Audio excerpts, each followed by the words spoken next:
I would say in the 5 years I've taught at Ferrum, the number one struggle that students tend to have in ancient civilization courses is that they read something and they believe it's true, right? And they don't really critically reflect on it. So with all of these primary sources, and really with anything you ever read, you need to develop a list of strategies that you engage in before you even start reading the text to think about how you can take the information in there. So you want to think about who's the author, and not just what is the author's name, but who is that person? Is the person a priest? Does that matter? Is the person a government minister? Is it somebody who has been expelled from the country? Is it a specialist?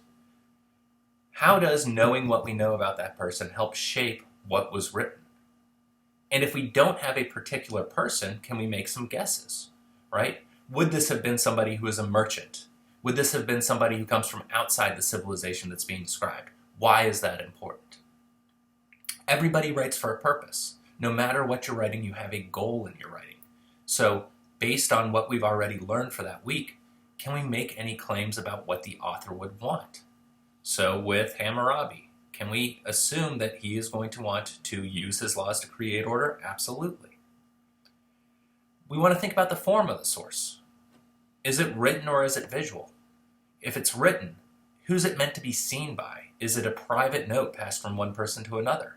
Is it something carved on the side of a huge set of rocks that everybody's supposed to see? Is it something that's meant to be read aloud to a lot of people? And how is that going to shape what's in there? When was this written?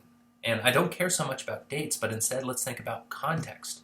What's going on at the time that this is written? What happened before? What happened after?